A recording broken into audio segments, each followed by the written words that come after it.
Welcome back to the Mintner Method. I'm your host, Andrew Mintner, and on today's episode, we are going to dive into the Friday night matchup between Utah and Arizona State. So, if you have taken any type of bet or look into Utah over the last 4 years, you just know that consistently Cameron Rising has been questionable, with some nefarious injury forever. And so, I've kind of looked past that as part of the cap. This team is not demonstrably different when he's playing. I mean, yes, last year the quarterback play was horrendous, but I just can't take that into part of the cap. I'm just going to look at what is on paper and what data we have, and then we're just going to kind of analyze it from there on out. So I've done a couple of different things this week to kind of show a little bit of contrast. We have our early downs matchups as normal because we are going to be sticking with that trend, and we have our advanced statistics matchups, which we'll be looking at also. But I have kind of broken down the early downs data to where we can see if there's any huge discrepancies where when it comes to teams facing Power 5 teams or Group of 5 teams. Now, I only say that because we're 6 weeks in, 5 or 6 weeks in, so we have enough data to where pretty much every team has either played a Power 5 opponent or a Group of 5 opponent. And to put it in perspective, there's only a handful of teams that haven't played a Power 5 or haven't played a Group of 5. So those teams, we'll get into them if we have to, but the thing is, we just have to kind of see if there's any difference that is making a team look fraudulent for the most part, right? So when I look at Utah, they on offense they look pretty average overall. And especially on early downs, they're pretty balanced. They like their running a little bit better. They're just average across the board. Arizona State's defense on the surface level is actually really good versus the rush and solid overall on early downs EPA. Now, when we flip over to the offensive side of the ball, Arizona State looks to be the better team overall. 36th in EPA on early downs overall, 20th in rush. And then you look at Utah, they're 9th in early down passing, 36th in early down rush EPA, and then 8th, they're meeting the threshold that we really like to target when it comes to the elite level teams. Now, one reason I picked this matchup is because I want to take a look at the early down EPA versus Power 5 and versus Group of 5 teams, right? So when we look at it from the offensive side, Utah is 67th overall versus Power 5 teams, which kind of is, falls into where they are when it comes to their overall ranking, so nothing really changed here, right? Arizona State is actually a little bit better. They have excelled versus Power 5 opponents on offense. The discrepancy is from the defensive side. Arizona State is 75th overall when facing Power 5 teams on early downs, 41st in rush, 90th in EPA per pass. So I know this number right here, you're like, okay, 0.0766, EPA per attempt. Okay, to put that in perspective, when we come back here, they're negative 0.11, overall. And so this is a gigantic difference. And then you're like, okay, Andrew, well, what about Utah? They haven't looked fantastic this year. How do they look? Yeah, well, the defense is the same. They're just as elite. They are dominating Power 5 teams from a defensive standpoint. And that's not shocking because they've always been like that. So, we're going to take a look at the Group of 5 too, just to kind of get an aspect, and just an understanding. Arizona State's actually, been less efficient. They've been infinitely less efficient, against Group of 5 teams, which is kind of shocking, like playing down to their opponents. Utah, on the other hand, has, actually dominated and done well, which is expected. Like you're supposed to do better against lesser competition, right? And when we go to the defensive side of the ball, you can see Arizona State ninth overall when it comes to defense, and that's what's boosting that ranking, right? And when we go down to Utah, 32nd overall. So they're actually like their defense isn't as good, in those instances. So we need to have some context, right? So Arizona State in the versus group of 5 teams is Wyoming and Texas State. The Texas State game was pretty eye-opening. They went in there, played well. We wrote that. We did that video on that game. We felt like, they had the potential to win, which they did. And then they dominated a very piss-poor Wyoming team. So, and I know you're like, well, Andrew, they played 3 Power 5 teams, and they're 2-1. Yeah, but the difference here is every single one of those games is one score. And so, yes, Arizona State's not viewed as like this juggernaut, right? And so, but to be 3-1 already in one score games is kind of like, that's a little eye-opening, if I have to say so myself.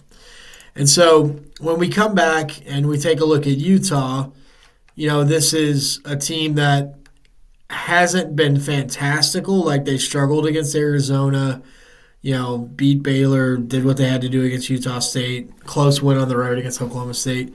This is just like Utah in general. They don't play a ton of close games, as you can see. The one they won against Oklahoma State, which, whatever you want to call it. Oklahoma State's not good either. But this is important to note that their statistics are across the board exactly what they're supposed to be. Now, when we're looking at the advanced stats here, remember the advanced stats matchups encompass the entire schedule. They do not encompass garbage time within that schedule, though, so that kind of gives us a little bit of a filter.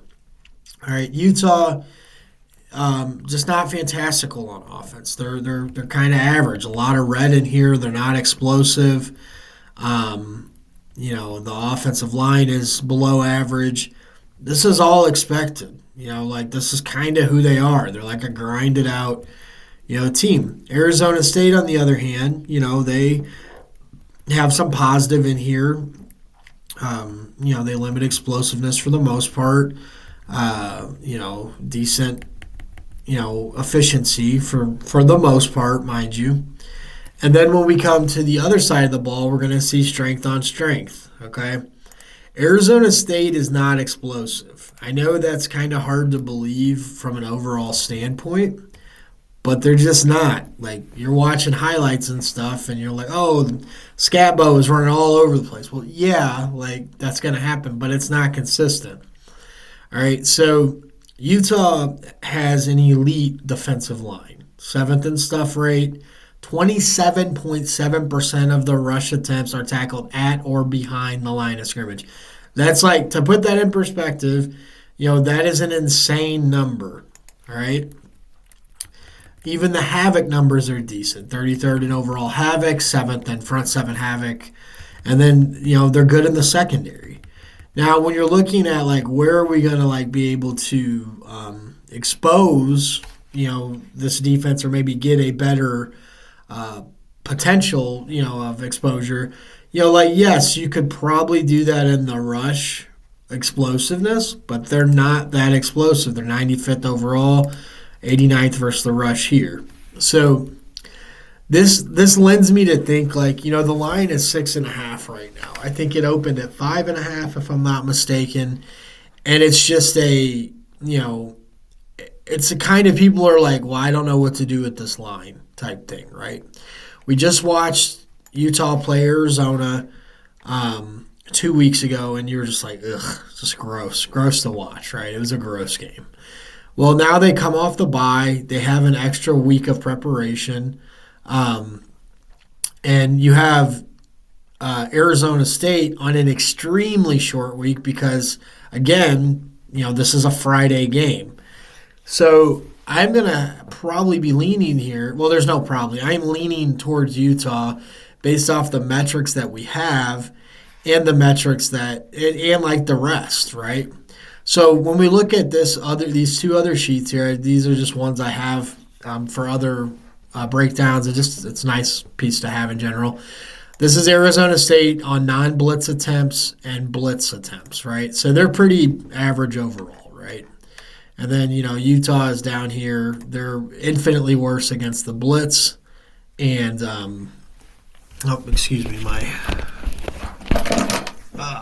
computer.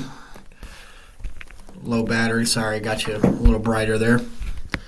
But they're infinitely worse against the blitz than they are, non-blitz attempts. That's not, surprising in general, right? So when we come over here to look at like what the defense likes to do, Arizona State, pretty average, 27.7% of the time they're going to blitz. That's pretty on par. And then you have Utah, who's going to blitz at an elevated rate. They're 32.8%.